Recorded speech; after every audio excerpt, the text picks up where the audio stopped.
Hello and welcome to today's show. I'm Jamie Smith, Cancer Control Specialist with the Kentucky Cancer Program. Sometimes a breast cancer diagnosis can be physically overwhelming to a patient. Some may experience loss of muscle and motion, especially in their arms, due to surgery, other treatments, or lymphedema. Our guest today strives to help those recovering from a breast cancer diagnosis. She works with breast cancer patients and survivors at the Exercise and Cancer Recovery Program at Murray State University. She also is a private instructor with Peaceful Spirit Yoga. Hi, Gail, and welcome to today's show. Hi, Jamie. Thanks for joining us. Thanks for having us. Good. If you could just take a few minutes and just let the audience know a little bit about you and what you do. I'm a second generation person with the yoga and the wellness program. I spent most of my life working in the legal profession as a court reporter, and actually came to yoga from years and years of cumulative stress because of that career, among other things. Life in general happens. But when I turned 50, I had a myriad of physical and emotional problems that couldn't find an answer for, and finally a very wise physician recommended yoga.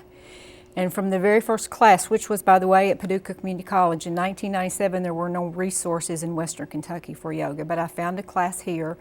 From the beginning, the relief was immediate, and I knew it was something I'd like to share with others, so I went on from there to train, to become certified, and register to teach it. And then out of that grew the interest in wellness in general, and in 2006, God put my husband in a position in Murray, Kentucky, which gave me the opportunity to finish a degree that I've been working on since I was 17 years old. And I have to thank the people at Murray State University, because as an older, non-traditional student, the challenges are greater, but I could not have asked for more help or more understanding or more caring. So in 2009, I turned 62 and filed for Social Security and started my senior year in college. So I would encourage older people that really want to do that to go to Murray State, and they'll help you through it. So, but then as a part of that degree process, I chose to take 21 hours in wellness and learn as much as I could, which was a complement to my training in yoga, and as well as learning more about the process that the body goes through in all types of exercise. And I just knew that I wanted to do something to give back, and to specifically breast cancer patients, since the last research I did, it was the second leading cause of women in Kentucky. Correct. And it has been so very rewarding. And sharing the gifts of yoga with everybody is a blessing, but particularly with someone who needs it, like breast cancer survivors. Well, good. Well, we certainly love breast cancer survivors, and we're lucky enough to be joined by two today with you. These are your students that you've brought with you. We have Janet Dees and Ann McKeel. And you guys are going to explain a little bit about your involvement and how you met Gail, and what exactly this exercise and recovery program is that we're going to talk about. And Ann, I know that you're going to actually talk first about what this program is actually about at Murray State University, and tell everybody a little bit about it and how you became involved in it. Okay. We like to call it the ECR instead of the Exercise and Cancer Recovery. It's a little bit less of a mouthful. Yes. I found out about this program through Dr. Bill Dees. He was my radiation oncologist in Murray, through Murray Callaway County Hospital. And he encouraged me from the first time that I met with him to call Tiffany at the ECR and get started in this program that would help me feel more in control of my life, since everything else at that moment was going out of control. What they provide is basically a private instructor to go through with you to the different stations and start out where you happen to be at your energy level. I had had a knee replacement the year before, so they took that into consideration when they planned my program. Tiffany is the exercise specialist and coordinator for the program. Okay. Anyone can participate in this who has had any kind of cancer. Doesn't have to be just breast cancer. It can be men, women of any age. And it happens in the Carr Health Building at Murray State University. They provide this program, or the space for it. It was started probably 4 or 5 years ago by Dr. Matt Wiggins and Dr. Bill Dees, that they had done, Dr. Wiggins was doing research on how exercise could help cancer recovery, and that's how the name came about. And he needed some subjects. And so they went together. Dr. Dees provided a lot of the funding for it, along with Murray State providing the place and the equipment. And they set up this program to help us get better control of our lives through exercise. And how long have you been involved in the program? I've been involved 2 years. Okay. And then just this past semester, Gail offered yoga classes to us. And I have a daughter-in-law who has done yoga for several years. And I thought, wow, that would be something new and different I could try. A little scared about it, but thought, well, it's worth looking into. I probably won't stay, probably won't continue it, but I'm going to look into it. So you never did yoga before? I never had, no. Okay. And what about you, Janet? How have you been involved, and have you ever done yoga before? No, I had not. I have been working in ECR for about 1.5 years.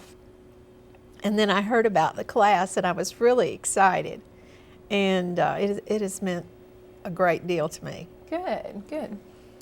Well, Gail, what interested you besides just the fact that breast cancer is, the second leading cause of death for women? What else encouraged you and inspired you to be active in this and to get involved helping these ladies? On a personal level, 3 of my father's sisters had breast cancer. 2 of my mother's sisters had breast cancer. We had just begun a process with our daughter with thyroid cancer, so it brought the reality of how just the word devastates you, Right. And then I had been exposed to some of the therapeutic aspects of yoga through my training, and just felt like it would be something that would be very worthwhile. And I knew the significance of it for me personally, and wanted to share that. And if you just want to think about the therapeutic aspects of yoga, and I have the definition I'd like to share with you. This is the text that we use. It's healing yoga for people living with cancer. Okay. And it's not specific to breast cancer, but it is for anyone who's recovering from cancer and dealing with the treatments of cancer. But the definition of therapeutic is relating to the treatment of disease or disorder by remedial agents or methods, or providing or assisting in a cure. Now, none of us would even, think for a moment that yoga could cure anything. But what the therapeutic yoga does, it helps you deal with the side effects. And what we talk about a lot in class are the 3 parts of you: your mental, your physical, and your spiritual self, and how you want to yoke. Actually, yoga means to yoke, to join all those parts of you. And the mind-body connection is so powerful in terms of how it can impact you negatively as well as positively. So that part of it really fascinates me, and it was something that I felt was worthwhile to help folks, recovering from their cancer. So there's probably plenty of viewers out there that have never done yoga, just like you ladies. So I'm sure you may have been a little nervous the first day you went to class. What should a person expect, Gail, whenever they walk into their first class? What I hoped that they would receive, it's no way for me to know what to expect. I was just asking, Ann earlier, what did you expect when you got there? And she was a little intimidated based on what she knew of yoga. Right. And to me, educating people about what yoga is and isn't is really important. Yoga is not a religion, has nothing to do with religion. However, it has a strong spiritual component in that it gives the student the opportunity, even if small glimpses, seconds at a time, to look within, acknowledge the source of your strength, and really draw on that strength. Right. So if you came into my class for the first time, what I want to do is to educate you, put you at ease, assure you that no matter what the series of poses we attempt, you will be able to do something. If you have physical limitation, if you're afraid, if you're uncertain, that you can be successful. And hopefully whatever's going on with you at a certain day, certain point in time, and every class is different because we're different every class. Right. We bring a different set of issues to the mat every class. But hopefully every student there, whether we have 3 or 30, will receive one of the gifts of yoga and address whatever's happening with them on that particular day. Great. And Janet, what about each class? About how long are you in each class, and how often are these classes offered to you? Our classes are usually an hour, and they're on Monday and Wednesday at 9:30. In the morning? Yes. Okay. That's a pretty good way to start off your day, right? It is. It's wonderful. And what kind of benefits have you two received personally from these? I mean, how has it helped you in your recovery from cancer? You know, she's talked about the different levels of it, physically, mentally, and spiritually. What has it done for you ladies? Well, for me, flexibility, and I hadn't slept well in many years, and I'm now sleeping almost through the night. That's great. It's wonderful. I just can't say enough. Can you do that with babies, Gail? You know, there is a lot of research in infant care and using yoga and massage to relax them too. We may have to do another show. Well, that's great because, I mean, that is true. You know, you are uncomfortable while you're going through cancer treatment. A lot of times you are up during the night and you have pains and, you know, sometimes you just don't feel well. Well, you're just stressed. Yeah, just there's life. always something to worry about, something thinking about. What about you, Ann? I think probably it's given me confidence in my body again. When you get a cancer diagnosis, you feel like you've lost control of your body. Right. Things that are happening to it internally, and people are doing things to it that you feel like you don't have any control over. But with yoga, I feel like I've gotten that control back, that I'm in control of doing the postures and breathing, and it just makes me feel more confident. That's a great aspect to have of that because, you know, especially when you're going through that recovery process, you know, you need that confidence and that support built back up so that can help you with your recovery. Definitely. So that's great. And what have you kind of felt as that first day you entered the class and you had that uneasiness and that uncertainty of what was going to lie in that class? What kept you coming back? You know, you said you thought about maybe I'll just go to one and that's Right. it. But obviously you're still involved and you have a great passion about it. Yes, yes. Probably the fact that I wasn't the only one there that was new to it, and that Gail helped us so much.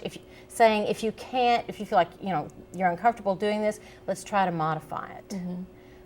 With my artificial knee, there were poses that I can't do exactly the way, and she always was able to help me find a way, whether support of one way or another with chairs, something to make it possible for me to attempt that. So not only has this been a health benefit to you all, but it's also been a component of support. Oh, Yes. absolutely. Yes. You all have developed your own support group through this as well.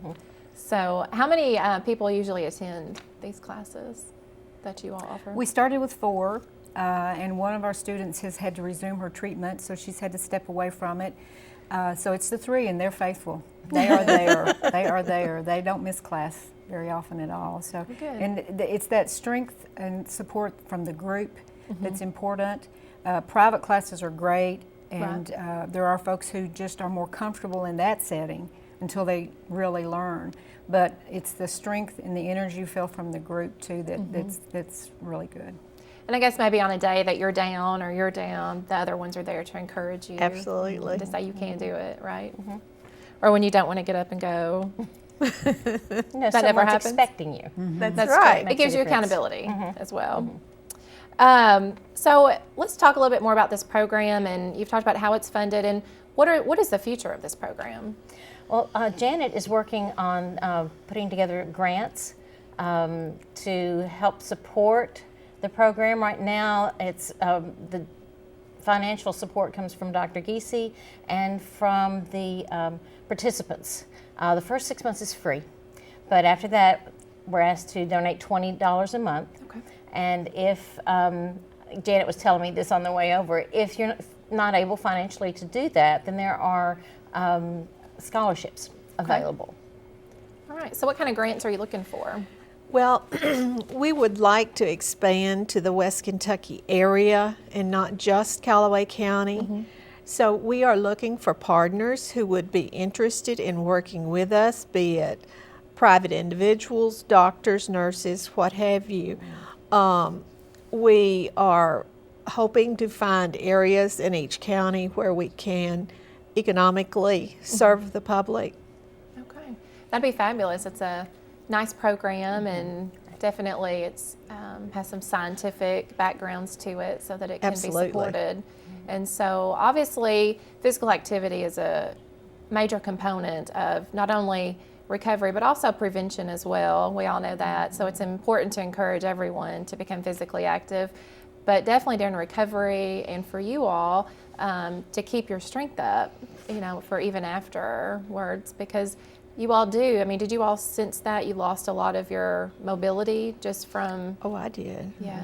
Yeah, I think whether it's if your treatment involves chemo or radiation or combination surgery, whatever, you're going to have those incisional adhesions to deal with, plus the scarring from burning of the radiation, whatever, and just basic physics. An object at rest stays at rest. An object in motion tends to stay in motion.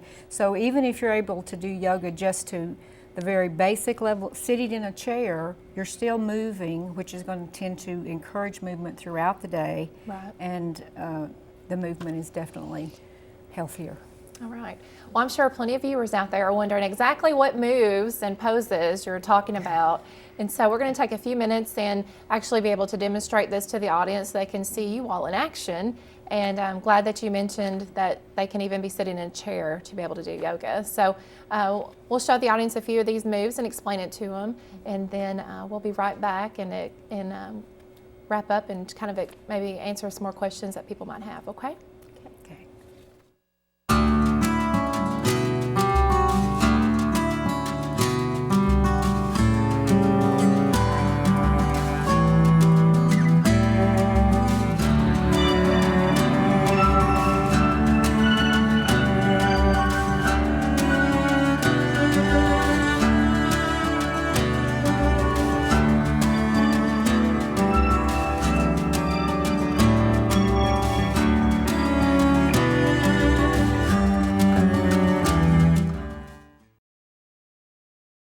Hello. We're here to share with you the gifts of yoga from a therapeutic perspective. We will demonstrate the flexibility of the poses and how they can be modified depending on a person's fitness level, where they happen to be on their path to recovery, and illustrate hopefully that yoga is for everybody.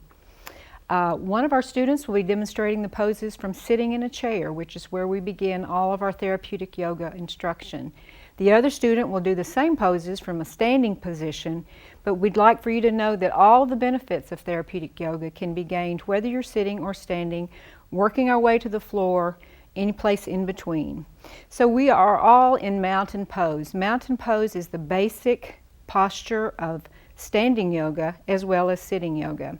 We focus our energy to move from our hips into our legs, into our feet, balancing our weight between the balls of the feet and the soles of the feet and the heel.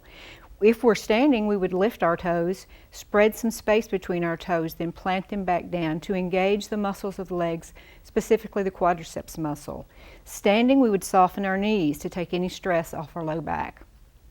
Breathing is so key to therapeutic yoga, so we begin each and every session with just a few opening, calming, cleansing breaths. So as we breathe in, we lift our arms to the side with our palms open and reach through the fingertips, opening up that space underneath our arms and in our chest. Then we turn our palms away from the body to exhale everything down to the side, relaxing the shoulders as we go. And breathing in on our opening and lifting, and breathing out to release, relax, let everything go. And breathing in as we lift, and breathing out as we release it down. And to engage the neck muscles, we would breathe it in, lift, and gently look to the heavens. And breathe it out, bringing chin back to focus forward, and then chin to chest as the head drops. Breathing in, opening, expanding, extending the length of the spine. Breathing out, dropping the chin forward. And one more, breathing up, and this time we'll bring our hands together overhead, then come through the center line of the body as we cross the forehead, the chin, resting hands at heart with a forward focus. And then we release. The first pose that we're going to demonstrate is from mountain pose. So again, it's focusing to stand firmly on the feet. Strong hips, strong legs, feeling power from the center of the body as it moves through the legs and feet and then through the arms and hands as we extend the pose. So we'll breathe it up as we open, palms are open. Bring our hands to shoulder width apart, reaching, extending up, and then turn those palms to face forward. And let's just go back and forth between that for just a minute. So palms in, palms forward, engaging the shoulder muscles as we turn back and forth. And now bringing the focus forward. And we're going to open our hands to wings, standing wings, as we expand from the center of the chest, from the center of the heart, reaching, extending. And then we breathe it up, bring the hands overhead, breathe it out, and really feel the relaxation of that exhale as we bring the hands down, releasing to the side. And again, let's breathe it up, always coming back to a centering, hands at heart, chin to chest. These are the moments we look to look within, to find the source of our strength, being empowered by the gifts of yoga. And release. Another group of poses are called spinal rotations. The spinal rotations are like internal housekeeping, cleansing mechanisms to not only prompt the production of lymph, the body's natural cleanser, but the movement of that lymph, which is so important to recovering cancer patients who, for one reason or another, whether it's incisional adhesions or scar tissue from burns, of radiation, damage from chemo, we need to prompt that production of lymph and the cleansing mechanism of the body to get rid of toxins and poisons that have built up. So the spinal rotation series is very important for those reasons, and we're going to demonstrate spinal twisting from the chair, spinal twisting from standing. We begin by breathing up. We bring our arms at shoulder width again. The chair student is already there, but the standing student will soften the knees to sit in an imaginary chair. And we bring our hands forward. We reach to the center. Then we bring our hands to our heart. When we rotate in yoga, we want to move from the center of the belly, moving that rotation up through your chest, out through your shoulder. So inhaling here, and on the exhale, we gently rotate to the right. And we come back to center, and we rotate to the left. Come back to center. Flexing at the hips, we do a gentle forward fold. We sweep the arms out, staying grounded in our feet and legs, extending the spine to reach up to the heavens, releasing the hands to the heart and the chin to the chest. And release. And our last pose will be a pose of power and strength. Standing warrior, forward-facing warrior. It's hip opening, groin, inner groin stretch and strengthening. Can be done from the chair, can be done from standing. So our chair student will adjust the position of her chair so that she too is facing forward. We'll bring our right foot forward and our left foot back. The back foot is at an angle to the forward foot, making sure that we don't lock that knee or twist it too much. We're going to breathe our hands up, arms at shoulder width, palms facing in. Just gently engage the neck muscles to look at the ceiling. Forward facing warrior. Strength, power, and release the hands down. Focus forward. Then we're going to bring hands to heart and chin to chest. Stepping back to warrior, to standing mountain. We'll turn your chair so you can go back to your beginning position. We're going to do one more breathing series. We close our classes with Namaste, which is a Sanskrit word which means I honor the light within. So let's breathe it up, reaching, extending, lengthening the spine, hands to heart, chin to chest. Namaste, and God bless.